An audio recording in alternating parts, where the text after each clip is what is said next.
welcome to the Karen Kenney Show. This is the place where we take a no bullshit look at life's little lessons. Here, together, we find the spiritual glory in even the most wicked hard story. This is a journey from fear back to love and how we can find our greatest strength and happiness in some of the most unlikely places. I believe that if you're willing to change your mind, you can totally change your life. So, are you ready to rewrite your story and choose to live free? Let's do this.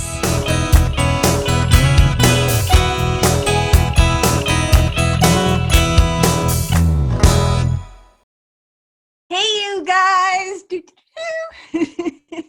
Welcome to episode 36 of the Karen Kenney Show. So happy to be here with you guys and talk about some stuff that I'm excited about. So I'm just going to jump right in, cut right to the chase. No screwing around here on the Karen Kenney Show today. All right. So today, episode 36, we're going to talk about mentors. I guess if I was trying to say that without an accent, I would say mentors. It's like so hard for me to say. I would say it mentors and tormentors, okay? Mentors and tormentors is the subject of our little conversation today on the show. And I want to start off with this. So I'm going to start with mentors, and I'm going to say that my life would be totally different if I did not have mentors in my life. If I did not have teachers who were, women, let's just say this. So after my mom died, right, having women who stepped into my life in the role as surrogate moms or quote unquote aunties or whatever the roles that they played, these women who were wicked helpful to me in navigating the world, my new quote unquote reality, what I would call small r reality, because capital R reality is that we are one with God. We are an idea in the mind of God, and we've never actually left God, that we are, into eternity. We're always one. Like that's where we're really hanging out, but we're having this experience of being a separate body down here in the illusion. But down here in the illusion, I have found it wicked helpful to have these people who have stepped into my life in many roles, not just women. I've also had men over the years, older men, step into my life who played the roles of like uncles or like father figures or like whatever, who kind of stepped into my life and were powerful mentors for me as well. And for me, a mentor is somebody who has like gone first, meaning usually through experience or age, just by the fact that they were born before you, they have more practical experience, right? They have more hands-on experience. Is something that an elder can gift to you as somebody who's coming up behind them. And I just think for myself, and I've had mentors in many different roles. I've had like coaches, like meaning like my sports coaching. Like I grew up, played softball from the time I was like 4, all through high school. I had cheerleading coaches and cheerleading mentors. So I had physical coaches in the athletics, right? In the athletic realm. I've had spiritual mentors. I've had teachers of like so many kinds, business mentors, right? And the last 2 years I've had business mentors, which has been incredible. So here's what I'm trying to say. Mentors can be a really, really, really powerful thing. But here's the other thing about mentors, and I might do a whole show on coaches and mentors because I got a lot to say about that. But I will concisely say that mentors are commonly viewed as a positive thing, right? They're folks that can come in and do a little hand holding and help you to glean the wisdom that exists within you. And this is the key part, right? What any fucking mentor and or coach worth their salt, what they're gonna do is simply keep pointing back to your own inner teacher. They're going to keep encouraging you. I always say, right, don't fall in love with the pointers, right? Meaning the mentors. Don't fall in love with the ones who are pointing. Fall in love with what we're pointing to or pointing at. And for me as a mentor, what I'm always pointing back to is your own inner teacher. which I happen to call in a very friendly, fun way, your spiritual team, which really just is, they're the representation of God's love in your mind. They're the representation of the spirit that you are, right? So I always say, you know, mentors are great, but tormentors can take you a long way too. We'll get into that in a second. But any good mentor worth their salt, they're not just, you know, trying to boss you around and give you advice and tell you what's right for you or what's good for you. Yes, they can obviously give advice, but really what they're extending to you is the wisdom, or what they're trying to glean from you or draw from you, or again, like I said, point to, is the inner teacher, the inner guru, right? Guru is a Sanskrit word, which literally means the one who brings truth to ignorance, or the one who dispels ignorance, or the one who brings light to the darkness, right? And that has to exist within you. So you on some level are your own greatest mentor, but sometimes it's very helpful to have an external teacher, if the caveat here, if they're not trying to make themselves a new false god in your world. I hear what I'm saying, right? You are the expert of you. You are the expert. You are the guru. You are, right? You have your own inner teacher.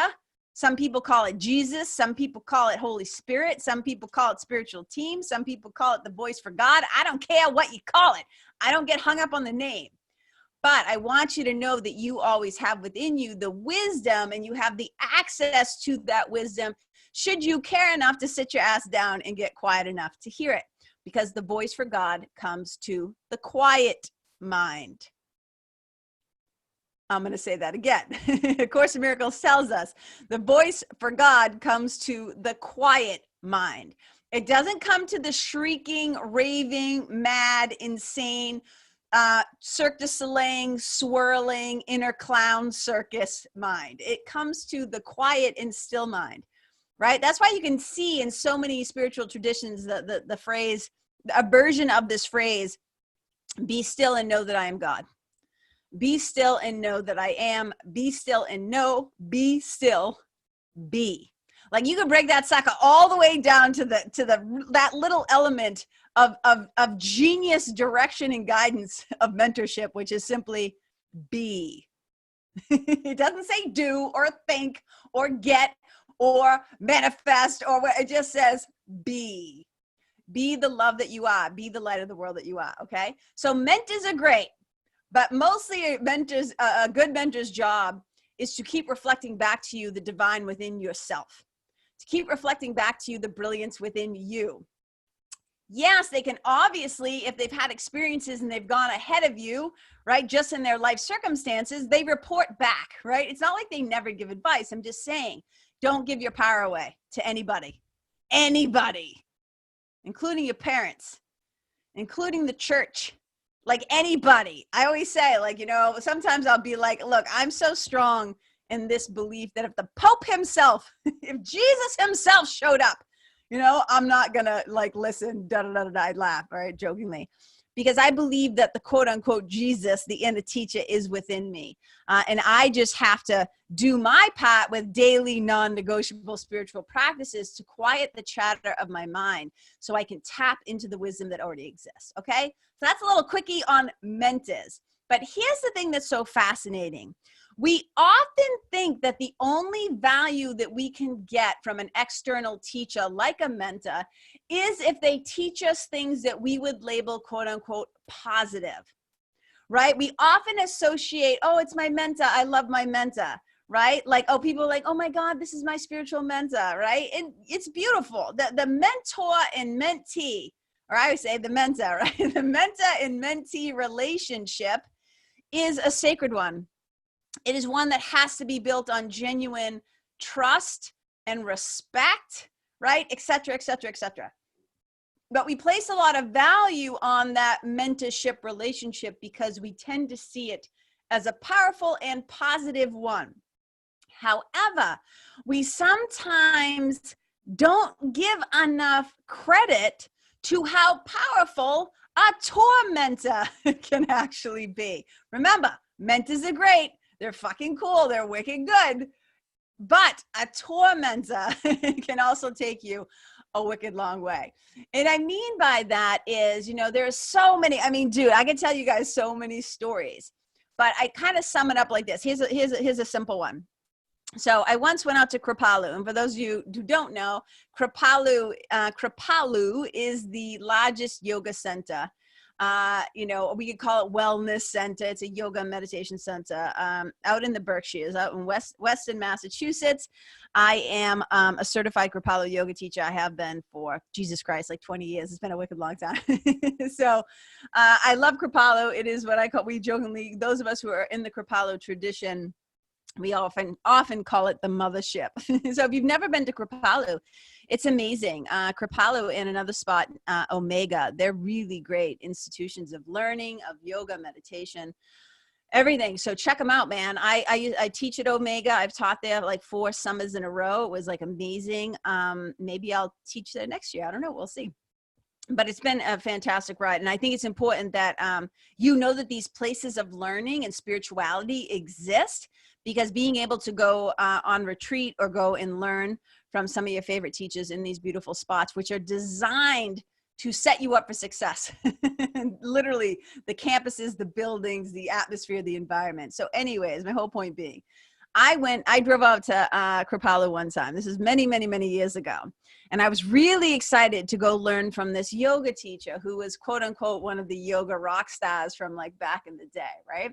And look, it's no short jaunt. That's like a 4-hour drive for me to get my ass in the car and drive all the way out to the Berkshires. You know what I'm saying? Like Lenox, Mass is not like down the fucking street from Loudon, New Hampshire. So I'm like, okay.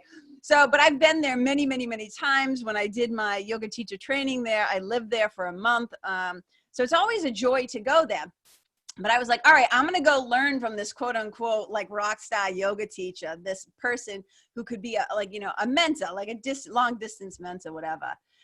And I'd heard all these stories about them. And I was like, I am of the kind of mindset that I don't care if Yoga Journal gives you 5 stars. I don't care if everybody in the world has drank your Kool-Aid and everybody thinks you're the shit. I always have to have my own personal experience. And that works both ways too. Like if somebody's talking shit about somebody and saying they're an awful person or they're evil or they're bad or they're whatever based on this, and this, I always reserve the right to have my own experience of them. Like I'm not going to get on the train of hate just because you're my pal, you're my friend, and you automatically hate this person for something you say that they did to you.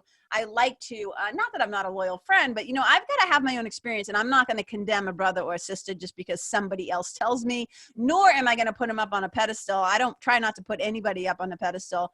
I might respect a lot of people, but I save my awe for God, you know, as A Course in Miracles says. So here I go out to Kripalu. I'm so fucking jazzed, you guys. Like I'm standing outside the doors to the main chapel, to the biggest room in the building at the time, right? And it's like, yeah, we're going to go in, we're going to have this experience, you know? And so actually it wasn't the chapel, it was on the first floor. It was Shadowbrook, actually. They were holding it, I think, in Shadowbrook, which is the biggest room at the time. So, you know, we get ready to like go in. There's a lot of buzz, a lot of stuff because, ooh, famous yoga teacher, right? And we go in, and I am a front row learner. Double amen hands for anybody else who is kind of a geek and a nerd like me.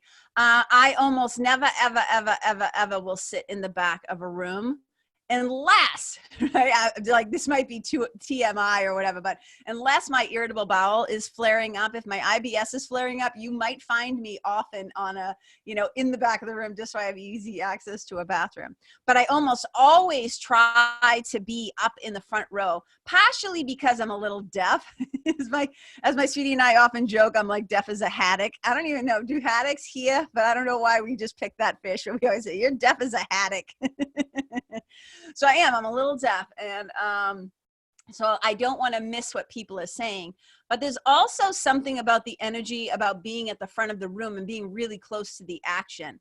I can understand that other people you know, like for sound, like my sweetie as a musician, he almost will never sit in the front row of a thing by choice, because the best sound is actually back where the soundboard is, because the sound engineer is almost always getting the best sound in the room because of where the PA is, right? So everybody has their different preferences, but I personally like to sit at the front of the room.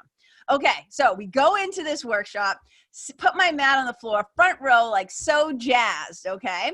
And I'm like, yeah, I'm up front. This is going to be awesome. And several things start to happen, okay? Number one, the rock star comes into the room, okay? And this dude is just like gallivanting around like you think the fucking second coming of Christ had just entered the room, right? So they come into the room, everybody's getting all jazzed, you know, and he was a good looking guy. And so all the ladies are getting a little like, woo, like flustered or whatever, you know, and I'm just like, whatever, man. You know, and so I'm just checking them out. Just like, I'm like, keep an open mind, like just have the experience. Let's see what happens. Okay. Within the first 15 minutes, this teacher proceeds to do several things that not only turned me off, but completely at the time pissed me off. I was like, what the fuck is happening right now? Everything from snapping at an assistant, right? So, you know, there are Kripalu yoga teachers who will often come. If a teacher does not travel with their own assistant, there'll often be people from Kripalu or Kripalu teachers who will volunteer to assist. And so this was a really big program. There's a ton of people in the room. So there were like several assistants. So he started snapping his fingers at an assistant, which first of all, I was like, and the way that they talked to the assistant was such a turnoff, number one.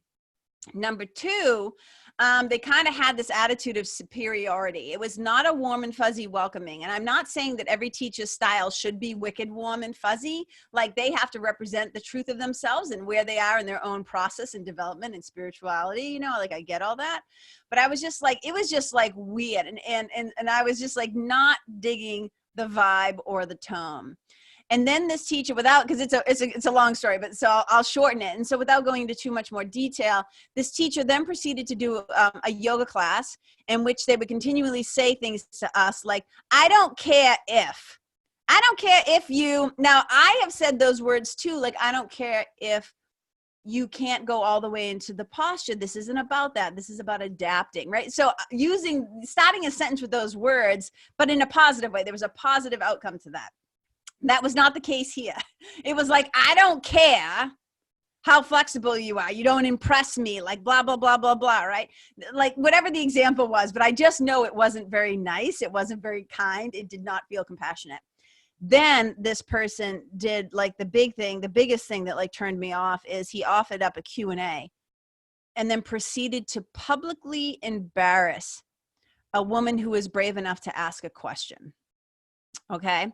So I just drove 4 hours, put my bags in my room, right? Ate a tiny bit of dinner, only a little bit of dinner because I don't want to practice on a full stomach, right? So we have a yoga practice where he walks around the room like he's the fucking king of the universe. And we all sit down and he proceeds to embarrass this woman. And I am a highly, like many of you, right? Highly sensitive person. I don't like bullies. I don't like people. I'm not a fan. I've always told people this. I am not a fan of practical jokes. I know there are people who love practical jokes. I'm not a fan of anything that is supposed to like make somebody look stupid, feel bad, embarrass them. Like that to me is never funny. I just don't think it's nice. You know what I mean? So I proceeded to watch this person degrade this person in front of a whole room full of people. And I could see the shame and embarrassment on this person's face.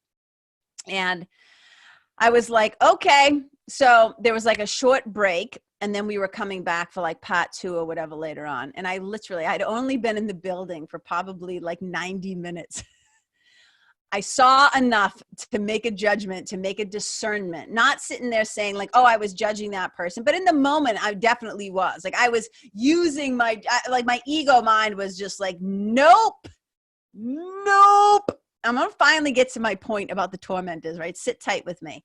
So I was just like, nope. So I roll up my mat and I leave. I go up to my room. I pack my bags and I go. I forfeited because I had my own private room. So I forfeited probably like $1,000. Went back out into the parking lot, got in my car and drove home that same night, another 4 hours home. Because this is the thing about tormentors that I often say, and this is the part where the value lies. Yes, I might have lost some money, and I could have asked for my money back, I'm sure. But at the time I was like, get me the fuck out of here. So I got in my car, I drove home. I might have lost money. But what I gained from this, and he wasn't tormenting me, but I just want you to glean the value of this, is how we can be in a situation where the outcome is not perfect, right? Where we're like, wow, that is so uncool. But valuable lesson. This person taught me how I never, ever, ever, ever want to be as a leader in a room, as a yoga teacher, as somebody who's holding space for other people, as somebody who's supposed to create a safe container for people to feel like they can let down, like put down their dukes and let down their guard and be seen and heard. Those people did not pay all that money to be embarrassed, to be harassed, to be bullied, to be made to feel small or stupid. So it taught me a lot. It was so valuable to go, yeah, thank you so much, Rockstar. Never want to be like that, right? Never want to do that. So I gleaned from the situation what was helpful and valuable. And look, I also hold the belief that people can have a bad day, that person just might not have been at their best. And I'm sure he has grown so much. He's still a famous yoga teacher. So I'm sure he is, I'm sure he has grown and changed, and maybe he was just having an off night. But what was revealed to me in that moment, I just didn't like what I saw. And I was just like, nope, not participating in this bullshit.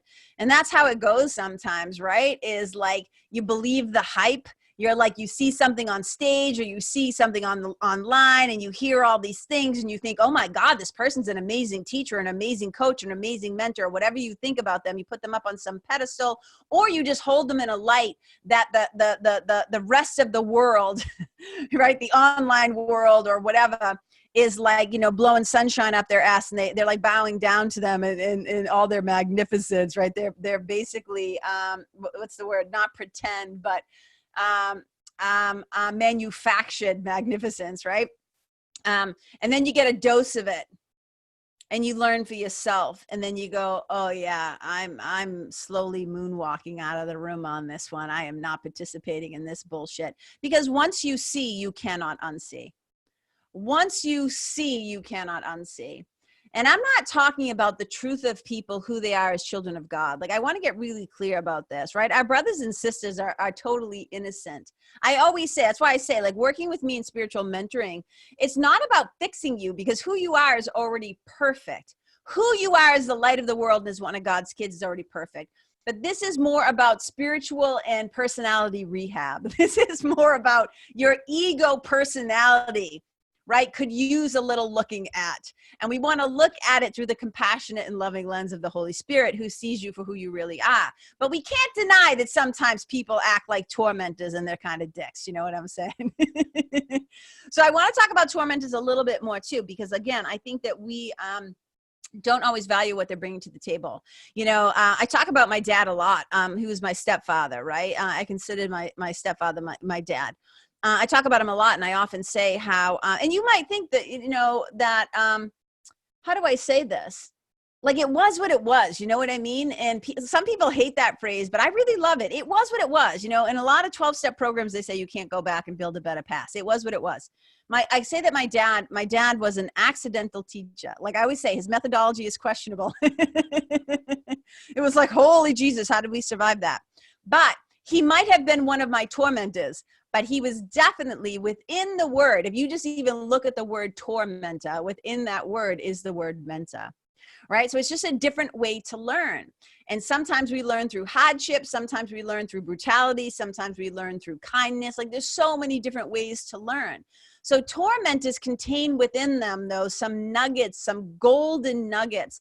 And although we might not always prefer the way that they go about it, or the delivery system, or how it feels when we're on the receiving end of it, right? But there's so much, if you're willing to let go of the original meaning that you've assigned to it, which is part of the work that I do with people, right? Is helping them to shift their perspective, to shift their perception from a mindset of fear to a mindset of love, to relinquish the meaning that we gave a thing, to rewrite the story so we can look at it anew. And I call it like mining for the gold, right? We go looking for the things that we might have learned, even if the circumstances were hellish, right? There is something there to glean. And it often takes time so that there can be some healing. And I said, in order for there to be, for something to heal, right, you have to feel it. You have to not make it too real and not make it a big deal. So I always say, feel, deal, real, right, heal. That's the process. So I think that within our lives, I bet right now, if I said to one of you, okay, who's one of your tormentors? Boom, hands would go up and people would have names on the tip of their tongue. They'd be like, boom.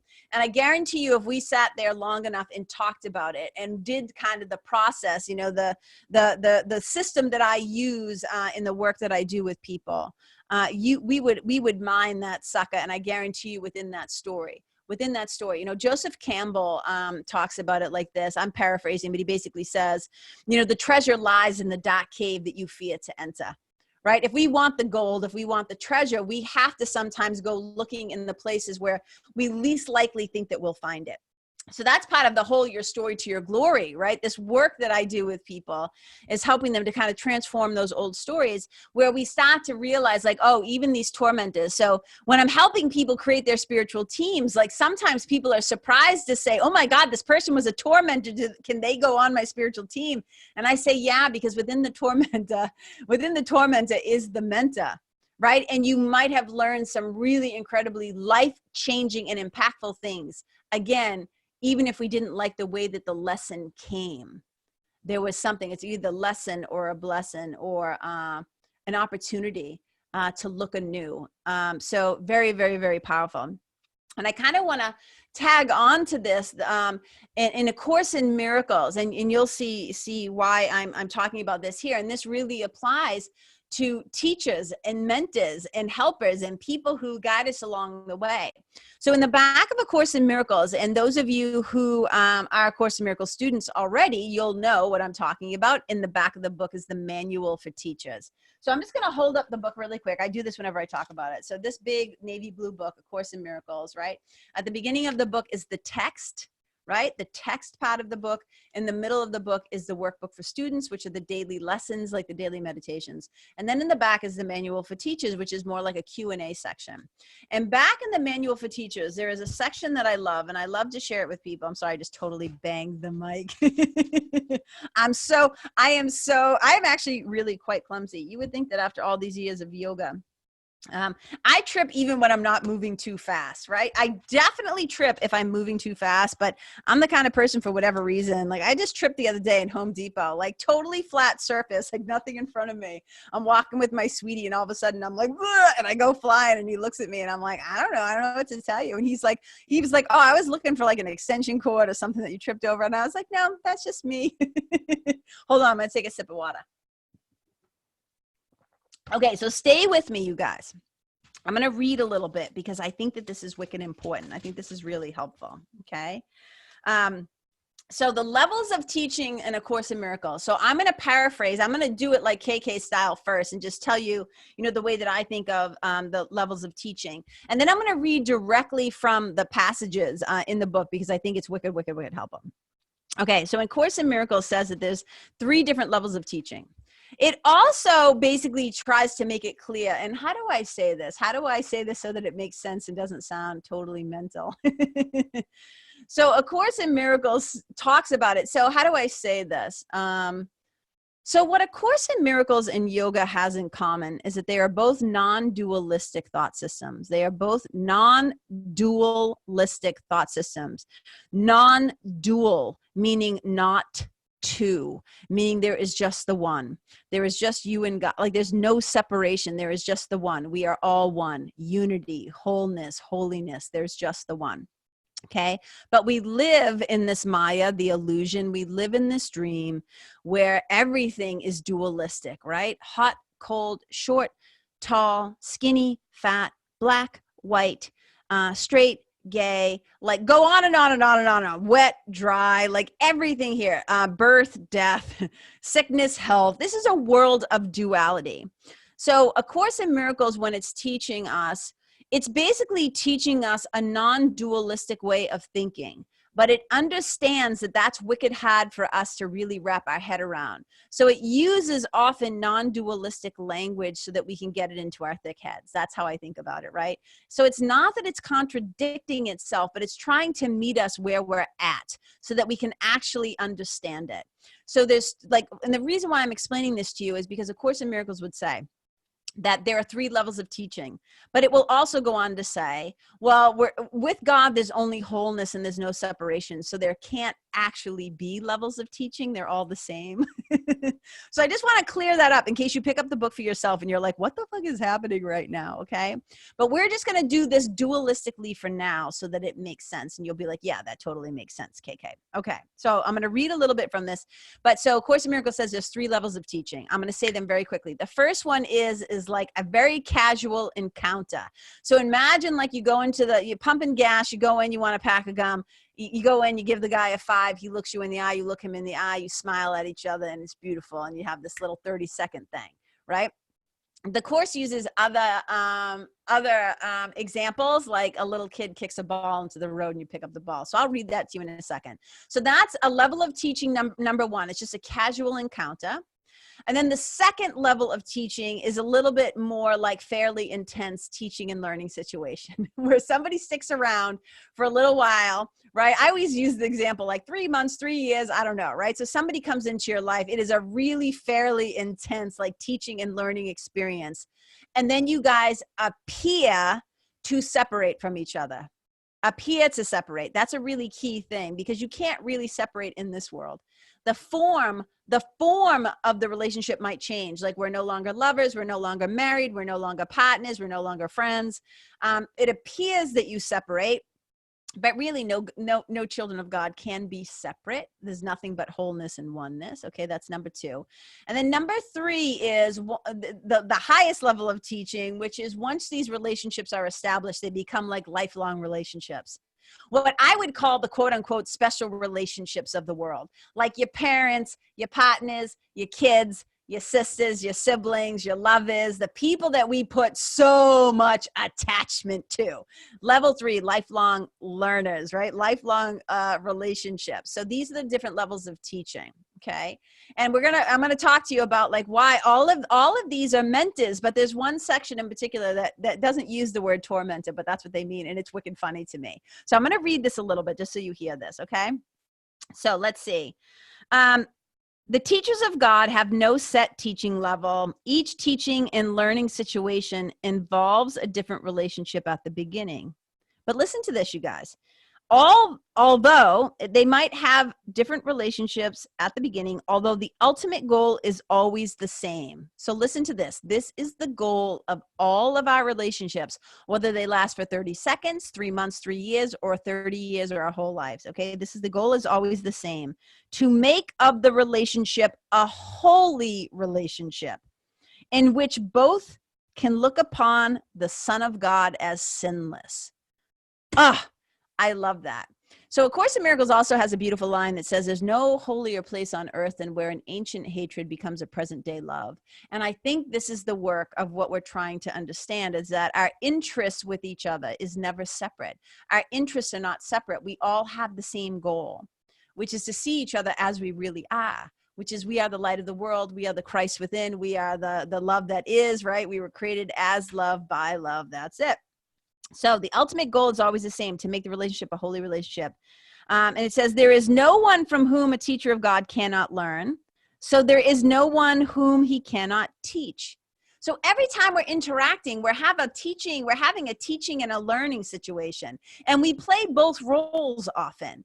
You know, everybody will be like, we like to put people up on pedestals and be like, oh, they're the mentor, I'm the mentee. Like, yes, in certain situations, but we're all learning and teaching, right? All the time, each other. So listen to this. However, from a practical point of view, we cannot meet everyone, nor can everybody find him or each other, right? So the plan is very specific contacts to be made for each teacher of God, right? Listen to this. Those who are to meet will meet, because together they have the potential for a holy relationship. They are ready for each other. I love this so much. Those who are supposed to meet shall meet because they're ready for each other.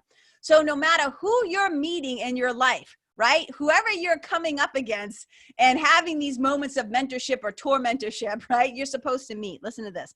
The simplest level of teaching appears to be quite superficial. This is teaching level number 1. It consists of what seems to be very casual encounters, a chance meeting of 2 apparent strangers in an elevator. Okay, this is what it's saying. But even, and I'm jumping ahead, I don't want to read the whole thing to you. Even at the level of the most casual encounter, it is possible for 2 people to lose sight of separate interests. Hear that. Even in the most casual encounter, you can have a holy instant with each other where you start to lose sight of separate interests, meaning you start to understand that the goal is all the same, which is to see each other as sinless, which is to see each other as innocent, which is to see each other as the love that you are.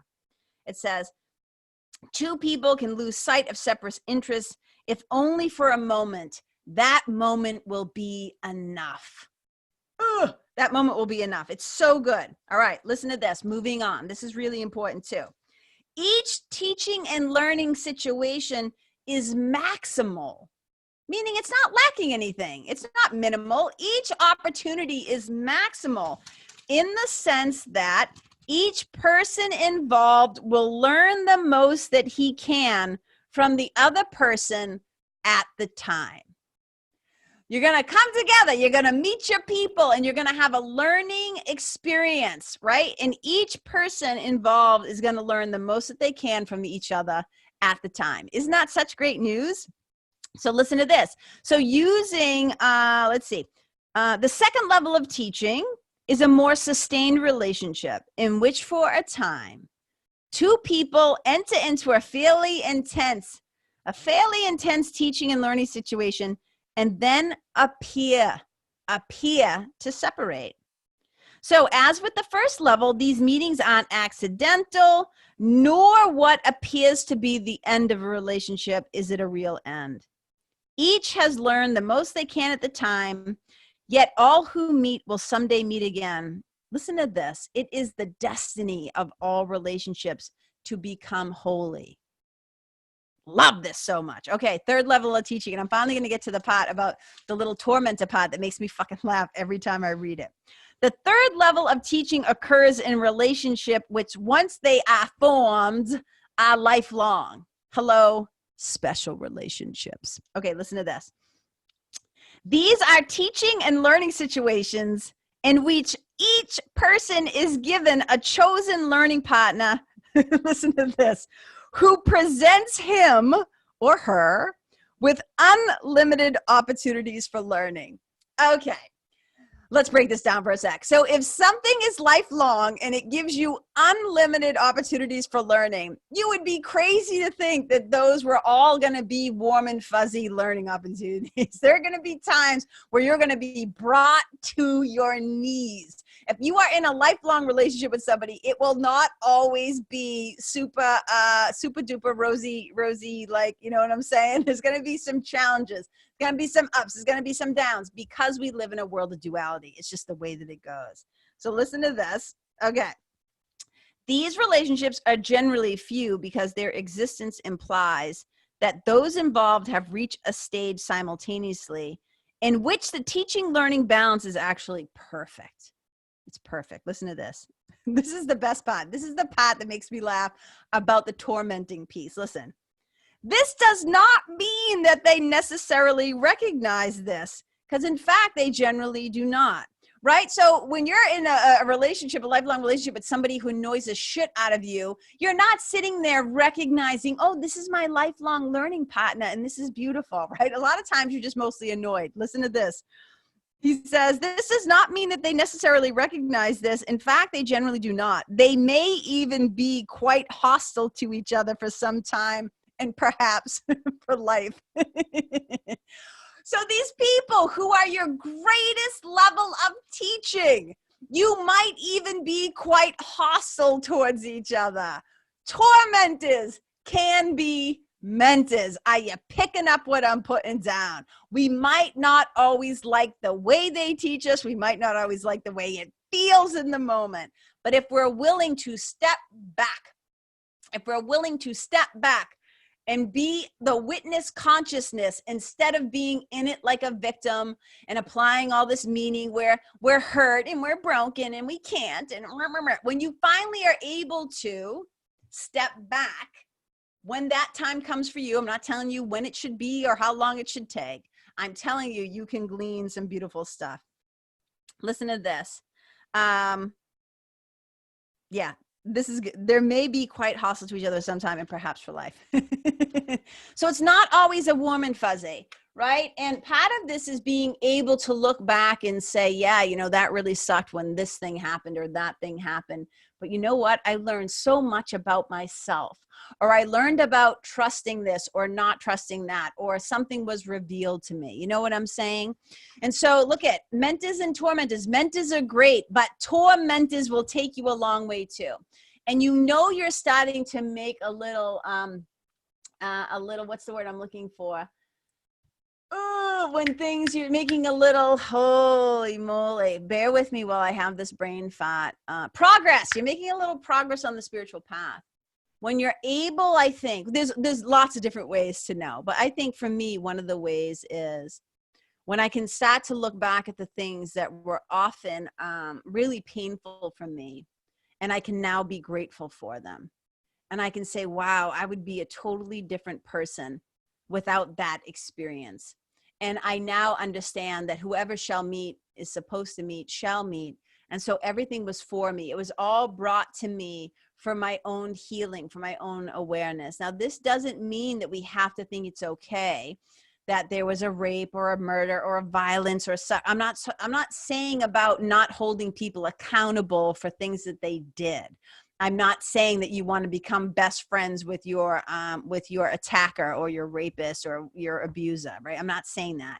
What I'm saying though is that there is an opportunity for learning in the learning teaching relationship that comes. There's these 3 different levels of teaching. And remember, it appears that we separate when the body dies or the relationship ends. And I always say, what we want to hold on to in those times is simply all the love that was given and all the love that was received, because everything else is an illusion. The rest of it is not reality. It's small r reality, but it's not capital R reality, which is who we really are. So, look, I'm sure you guys have some amazing stories of quote unquote tormentors, right? But I always say the story doesn't really get interesting until there is the shift, until the phoenix rises from the ash, until we start to have the transformation, the chrysalis breaks, right? And then the butterfly comes out of the goopy mess of the caterpillar, right? It's like, that's when it's actually like, oh. But sometimes we have to kind of be in it, right? I always say suffering is a great teacher until you find a better teacher. So sometimes while we're in it, we can't quite glean the lesson from it yet. We can't quite glean the glory from the story yet. But it is one of my greatest joys, and why I love to do this work so much is to help people shift their mind, because that's where you will find your freedom, and that's where you will find your peace, and that's where you will find your happiness, when we shift our mind from fear to love, and we start to see things as not so black and white, as not so dualistic, that you can see within the things that we would have labeled bad. We can start to glean something from it, something that is useful or helpful or valuable. And it is astonishing the world that you see when you make a conscious and consistent effort to see the light. You know, darkness is just the illusion of a lack of light. You know, darkness is not a thing of its own. There's only the light. And the lack of light is what we appear to think of darkness, but it's still an essence of light. It's so fascinating when I think about it that way. So, but I'm not going to go off on some tangent because I know that I can. So I'm going to wrap it up right there, right? And I just want to say to you guys, thank you so much. I hope something that I shared from my heart today also landed in yours. Maybe it got you to think. I always say, like, my gig here and sharing these things, and in the mentoring work that I do, and the writing that I do, and the posts and the content, whatever I'm creating, hopefully I'm co-creating it with my spiritual team so that it's valuable to beyond myself, right?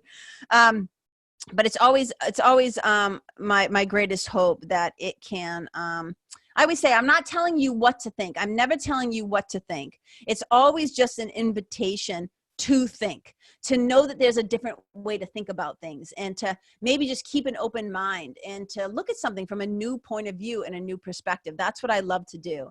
I do this show to either educate, elevate, enlighten, or entertain. And that's always my hope, even sometimes just to make you guys laugh. So you don't feel so alone in the world, because I know how that can feel sometimes. So anyways, thank you so much for taking the time to listen. I love you guys. I love hanging out with you and spending this time together. Go on my website if you want to know what's going on. I got a retreat coming up. I got a one-day retreat coming up in April next year. The November retreat, I'm still inviting people to come and join. The doors close tomorrow night, I think, to sign up. I got to send out a newsletter actually about that to remind people. Actually, you're going to hear this too late anyways, probably. It won't matter. What's today? Today is October 29th. So yeah, so the doors are closing the next 2 days, but so by the time you guys hear this, it won't matter. So sorry about that. Oopsie. All right. So, I love you guys. I appreciate you. I celebrate you. Wherever you go out into the world, right? Be a blessing, man. Do your best to be a blessing, to leave the people, the place, the animals, the environment that you go into. May you leave it more light and more easy and more beautiful than when you first got there. May your presence be a blessing to those who are in your presence. Okay, you guys, I love you. I'll talk to you later. Bye.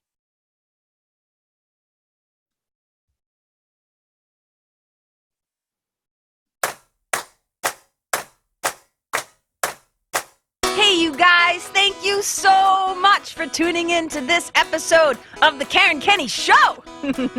I super duper appreciate your time, friendship, and support. And look, if something that I shared from my heart today somehow landed in yours, I'd love to hear about it. So please tag me on Facebook or Instagram or IG stories or wherever the cool kids are hanging out these days, and let me know what your favorite part was or what you found most helpful. You can find me over at Karen Kenney Live. That's Karen, KENNEYLIVE. And if you're digging what I'm saying and you want to hear more, I'd be wicked grateful if you could go to iTunes and subscribe and leave a review, because you guys, that's how you'll help me to keep spreading the love. And if you can think of someone that could benefit from hearing this episode, please share it with them. I'd also love to stay connected with you. So if the feeling is mutual, please go to KarenKenney.com/freebie and download my free guide to building your spiritual team. Until next time, my brothers and sisters, keep living in the fearless flow. Know that I see you, I appreciate you, and I love you. And wherever you go, may you be a blessing.